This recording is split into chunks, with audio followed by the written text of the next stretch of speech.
আমি আজকে 2024-এর বাবার লীলামৃত একটু বলবো। তো আমি যখন ডায়েরি দেখলাম যে এগুলো অলরেডি অনেকটা বলা হয়ে গেছে, আমি তো রিপিট করব না। আমি তো বলে দিচ্ছি কি কি ঘটনা হয়েছিল। তো আগের যেগুলো রেকর্ডিং এ গুলোতে অলরেডি মেনশন করা আছে, আমি রিপিট করব না সেগুলো। একটা হচ্ছে জানুয়ারি মাসে, 23শে জানুয়ারি, মানে লক্ষদ্বীপ থেকে এসে বাবা হার্ডলি 3 সপ্তাহ কি 2 সপ্তাহ রেস্ট করলেন বেনারসে। তারপরে আবার আগরতলার জন্য প্রস্থান করলেন। তখন আমি ছিলাম না। আর ফেব্রুয়ারি মাসে মানে আগরতলা আর বাংলাদেশ।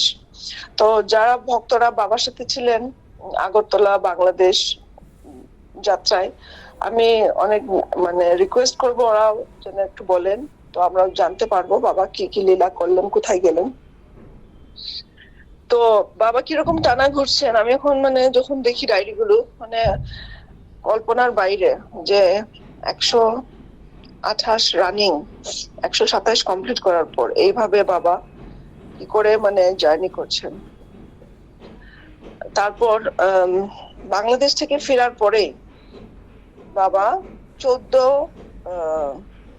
মার্চ থেকে 19 মার্চ নবদ্বীপের 14 মার্চ নবদ্বীপ দান, তারপর 20 থেকে 25 মার্চ 2024 ছিল নবদ্বীপ পরিক্রমা।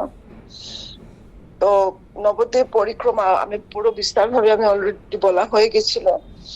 তো একটা কথা আমার বলা হয়নি, নবদ্বীপে বাবা এক সাধিকা মার সাথে বাবা সাক্ষাৎ হয়, ঋতুপর্ণা সাহা। বাবা ওকে সুন্দরী মা বলে ডাকতেন। উনি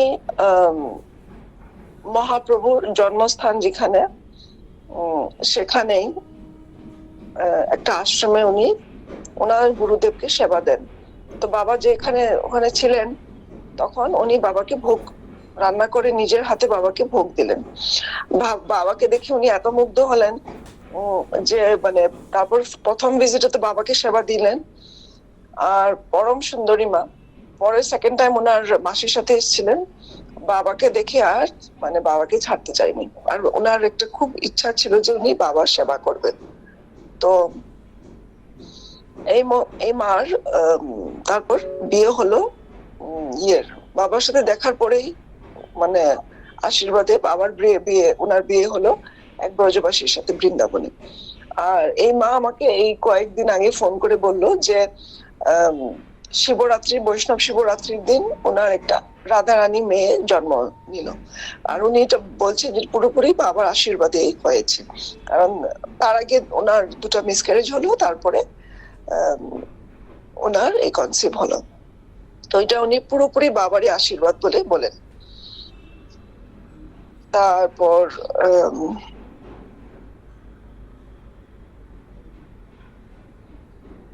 নবদ্বীপ থেকে পরিক্রমা সেরে বাবা কলকাতায় কয়েকদিন থাকেন।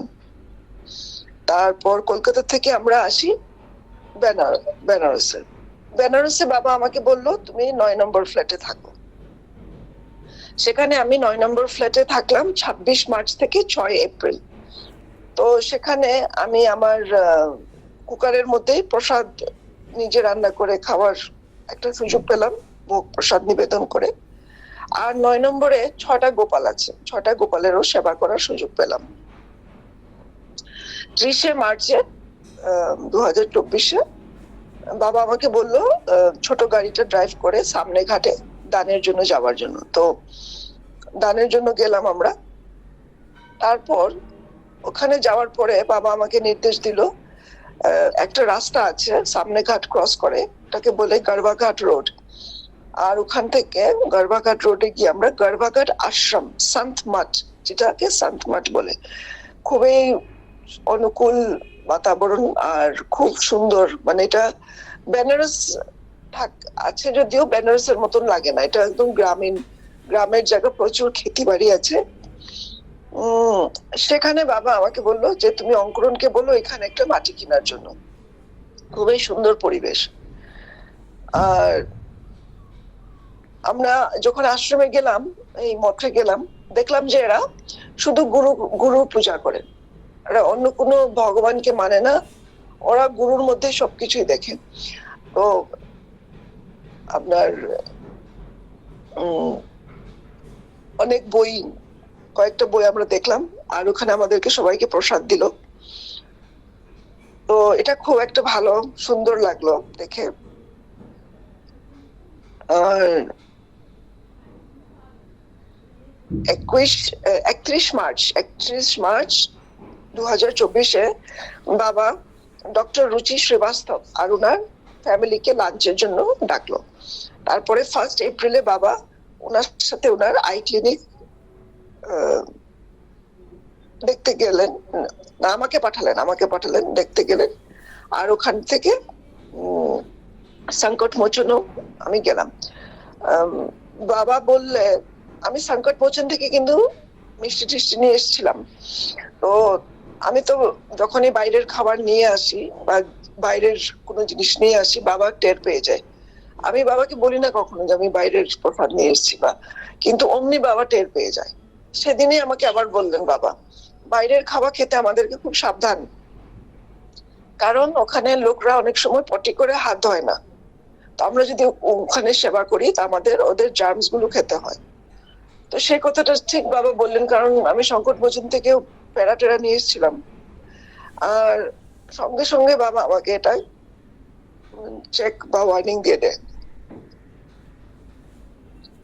আচ্ছা, তারপর আমি দেখা করলাম করিমাতা মন্দির। এখানে করিমাতা মন্দির বেনারসে, অনেকেই জানে না, কিন্তু উনি হচ্ছে মহাদেবের বোন, নিজের বোন। আর ওনাকে কড়ি দিয়ে মানে পূজা করতে হয় করিমাতা মন্দির। আর করিমাতার উনি স্বয়ং প্রকট।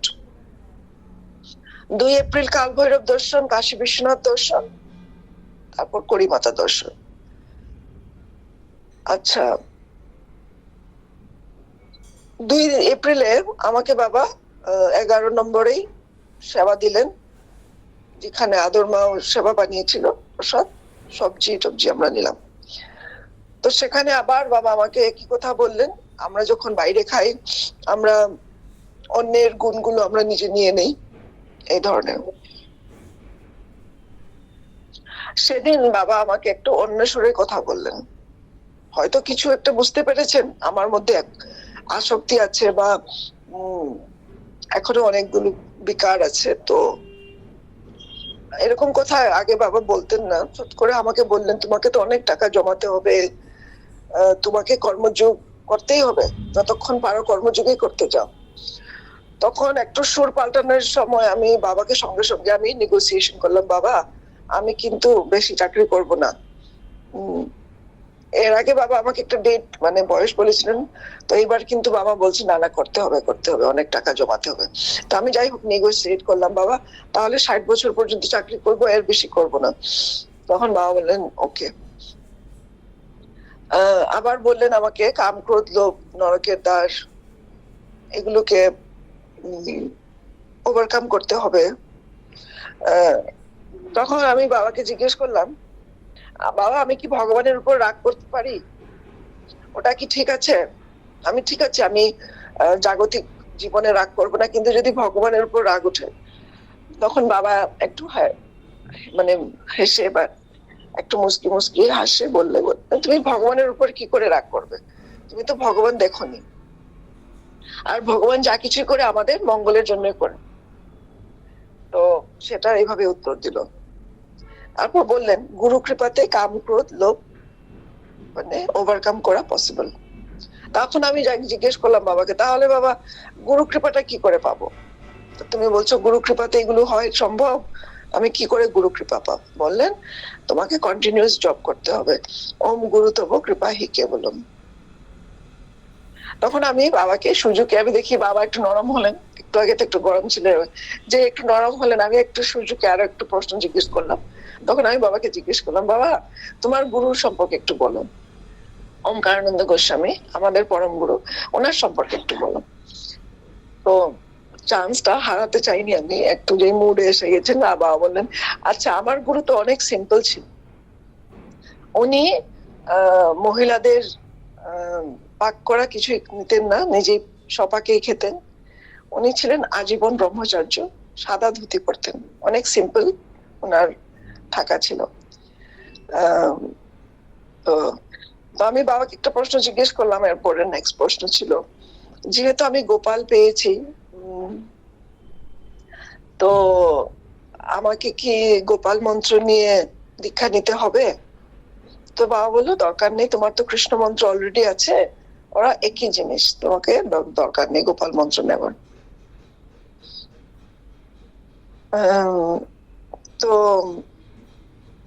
সেটাই, একই কথা বাবা, গীতা পড়ো, জপ করো, গুরু কৃপা হিকে বলো মন্ত্র জপ করো রেগুলার। বাবা বললেন, all are gods and goddesses, Hindu, Muslim, Christians, all are gods. আচ্ছা, কালকে আমি শুরু করব। আচ্ছা, আমি বোধহয় এগুলো অলরেডি বলা হয়ে গেছে। উত্তর কাশী 7 এপ্রিলে যেরকম ঋষিকেশে গেলাম, তারপর কবিচড়া সৎসঙ্গে আমরা ছিলাম, সীতারাম দাস, ওমকারানন্দ, কপিল মুনির সাথে আশ্রমে যাওয়া, তারপর কালী কামলি আশ্রম, উত্তরকাশী, ঋষিকেশ, এগুলো অলরেডি আমার বলা হয়ে গেছে খুব সম্ভব। তো এগুলো আমি আর রিপিট করবো না। তো কালকে আমি অগস্ট মাসটাতে চলে যাব। প্রণাম, বলছো যে আপনারা ক্ষমা করে দেবেন।